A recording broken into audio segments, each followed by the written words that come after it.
भंडाऱ्याहून पुढची बातमी आहे। भंडारा जिल्ह्यामध्ये समाज व्यवस्थेतील एक धक्कादायक वास्तव समोर आले। संपूर्ण वडार समाजाला गुंड ठरवणारा ठराव अंबाडी ग्रामपंचायतीने पारित केलाय। राज्यातल्या जाती व्यवस्थेचं भयानक वास्तव या प्रकरणातून समोर आलंय। भंडारा जिल्ह्यात अंबाडी हे गाव आहे। त्या गावात वडार समाजाची 27 कुटुंब आहेत। मात्र 17 डिसेंबर 2013 ला ग्रामसभेने ठराव करून या समाजाला गुंड ठरवलंय। एखाद्या समाजाला गुंड ठरवणं हे घटनेच्या बाहेरचं म्हणजे घटनाबाह्य असल्याचं हे चर्चा होती आणि या समाजामध्ये नागरिकांमध्ये ग्रामपंचायती विरोधात त्यामुळेच राग आहे।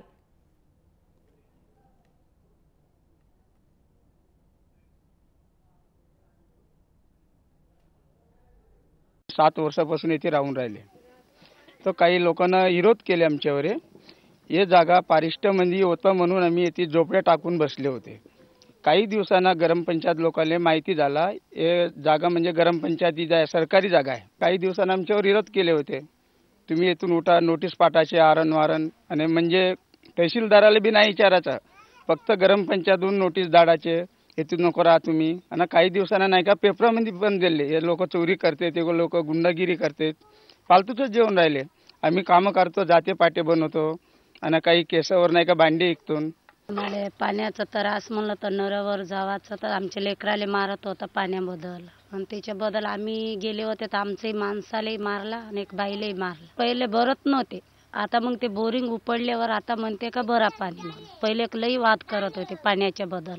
आमचे लेकरं शाळेत जाते तर 2-2 दिवस आंघोळ नाही करत होते। कोटी सोयीच नाही तर आम्ही कोटी जाऊ।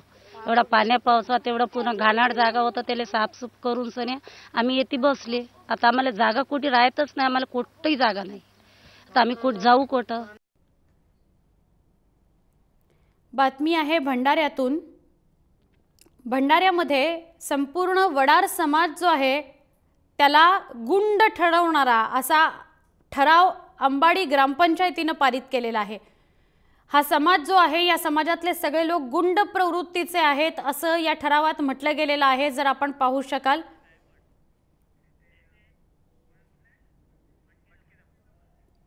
भटक्या आणि विमुक्त समाजाचे नेते आणि अर्थातच लेखक लक्ष्मण गायकवाड दूरध्वनीवरून आपल्या संपर्कात आहेत। लक्ष्मण गायकवाड, जाती व्यवस्थेसंदर्भात जो काही एक लढा जय महाराष्ट्राने सुरू केलाय, सातत्याने त्यासोबत तुम्ही आहात।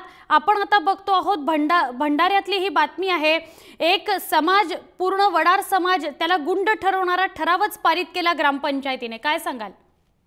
अत्यंत पुरोगामी महाराष्ट्राला लांछनास्पद आहे आणि मला वाटतं की पुरोगामी महाराष्ट्रामध्ये अशा घटना होत असतील तर हे राजकीय लोकांचं एक दुर्लक्ष आहे या समाजावर। आणि वडार समाज हा संपूर्ण गावगुंड असतो किंवा तो वाईट असतो असं ठरवणारी जर ग्रामसभा असेल तर मला वाटतं महाराष्ट्राने या ग्रामसभेला बरखास्त पहिल्यांदा करावं आणि या लोकांचं सर्व अनुदान शासकीय बंद करण्यात यावं त्या ग्रामसभेचं। नक्की लक्ष्मण गायकवाड, आतापर्यंत आपण अशा बातम्या बघत होतो जात पंचायती संदर्भातल्या, त्यांच्या कायद्या आणि नियमांसंदर्भातल्या, आणि त्याला मुडीत काढण्याचा जेव्हा आपण प्रयत्न करायला सुरुवात केली तर आता ग्रामपंचायतीनेच असा ठराव मंजूर करणं हे तर अजून एक गंभीर आहे। आणि साधारणपणे 2013 ला ग्रामसभेने हा ठराव मंजूर केलाय, म्हणजे तेव्हापासून अशाच छायेखाली हे सगळा वडार समाज जो भंडाऱ्यातला आहे तो राहतोय। मॅडम अगदी बरोबर आहे। जय महाराष्ट्राने जे काही हे सोशल काम सुरू केलेलं आहे, भटक्या विमुक्तांच्या अंधश्रद्धेला आता थोडाफार रोग बसला।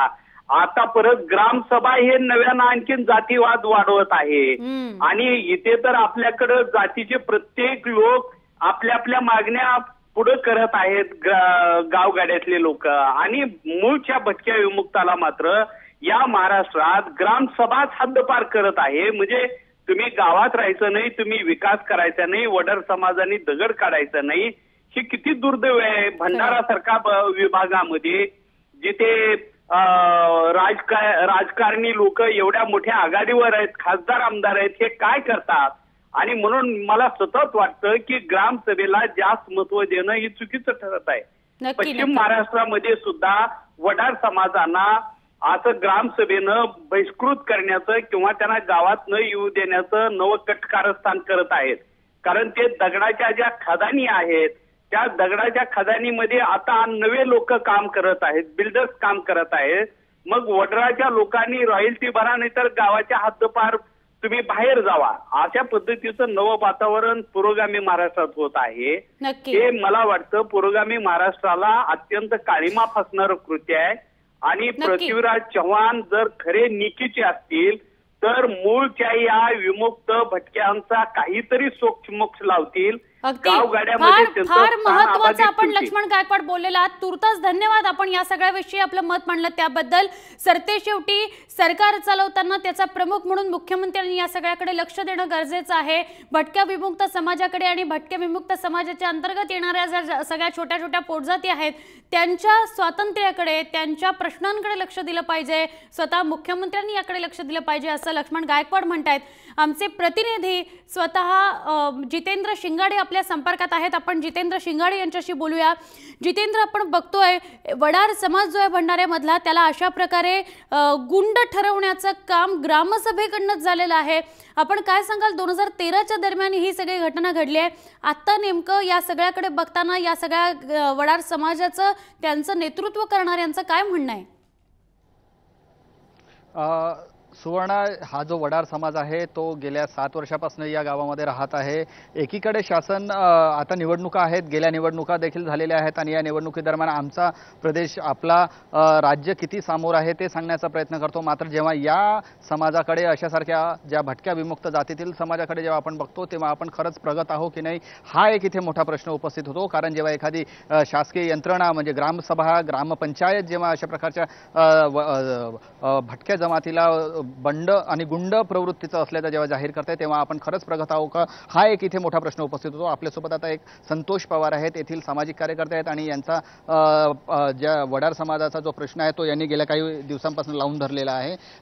सर, मला सांगा की हा नेमका प्रश्न इथे का बरं अशा प्रकारे उपस्थित झालेला आहे? याच्यामध्ये असा प्रश्न आहे की गिरोला आंबाडी ग्रामपंचायतीच्या अंडरखाली इथे गेल्या 7 वर्षापासून हे वडार समाज या ठिकाणी राहतो. हे वारंवार भटकत राहत होते, महाराष्ट्रभर फिरत होते. हे लोक या ठिकाणी वस्ती करून राहत आहेत. ही सदरची जमीन शासनाची आहे, सरकारची जमीन आहे. ग्रामपंचायतीचे या जमिनीशी काही संबंध नाही आहे. परंतु ग्रामपंचायतीने वारंवार ग्रामसभेचे ठराव घेतले. ग्रामपंचायतीचे ठराव घेऊन या लोकांना इथून हुसकून कसं लावता येईल आणि हुसकून लावून या लोकांच्यापासून आपण हे करता यावं आणि या लोकांना गुंड प्रवृत्तीचे आणि दहशत पसरवतात, अस्वच्छ राहतात, अशा पद्धतीचा ठराव पास करून मानवतेला काळीमा फासायचं काम करत आहेत. मानवी हक्काचं उल्लंघन हे लोक या ग्रामपंचायतीनं आणि ग्रामसेवकांनी केलेलं आहे. तर या लोकांवर तात्काळ कारवाई झाली पाहिजे. ज्यांनी अशा प्रकारचा निर्णय संमत केलेला आहे, अशा प्रकारचा ठराव पारित केलेला आहे, त्यांच्यावर नक्कीच कारवाई व्हावी ही सर्वसामान्यांची, येथील ग्रामस्थांची, सामाजिक कार्यकर्त्यांची इच्छा आहे. आपली देखील तशीच प्रतिक्रिया आहे की अशा प्रकारचा हा जो ठराव पास करणे ते नक्कीच योग्य नाही आहे, ते नक्कीच चुकीचं आहे. मात्र अशा प्रकारे ज्या जमाती आणि जाती जमाती, आदिवासी, भटक्या विमुक्त जमातीतील जो समाज, जे नागरिक मुख्य प्रवाहात येऊ पाहतात आणि अशा प्रकारचे जेव्हा ठराव पास होतात आणि समाजातील आपल्यासारख्या सुशिक्षित म्हणणारे जे समाजातील जे नागरिक आहेत तेव्हा त्यांच्याप्रती जेव्हा असा दृष्टिकोन दिसतो त्यामुळे नक्कीच आपण कुठे जातोय हा देखील इथे प्रश्न उपस्थित होतो. नक्की जितेंद्र, मात्र एक प्रश्न तरी देखील की आपण बघतो इतक्या वर्षापासून अशा प्रकारे ठराव मंजूर केला गेला या समाजाच्या विरोधामध्ये, काय नेमकं त्यावेळेला कारण घडलं असं की अशा प्रकारचा ठराव या सगळ्या ग्रामसभेच्या लोकांनी केला आणि ग्रामसभेतल्या कुणाकडून काही प्रतिक्रिया या संदर्भात उमटते का, जेव्हा आपण ही बातमी लोकांपर्यंत पोहोचवतोय आणि या विरोधात आवाज उठवतोय? सुवर्ण, महत्त्वाचा जो वाद आहे तो या जागेचा आहे. ही जागा आहे ही काही वर्षापूर्वी, सुमारे 7 वर्षापूर्वी पडीक होती. इथे काहीही नव्हतं, दगडधोंडे होते आणि या जमिनीवर येऊन या लोकांनी आपली वस्ती थाटली आणि गेल्या 7 वर्षापासून ते इथे राहत आहेत. मात्र ग्रामपंचायतीचा जो नियम आहे त्यानुसार, शासनाच्या नियमानुसार 6 महिन्याच्या आत ही कारवाई करण्यात येते. मात्र 6 महिने झाल्यानं 6 महिन्यापर्यंत कुठलीही कारवाई करण्यात आली नाही किंवा कोणत्याही नोटिसा देण्यात आलेल्या नाही. मात्र आता या जागेकडे सर्वांचं लक्ष गेलेलं आहे.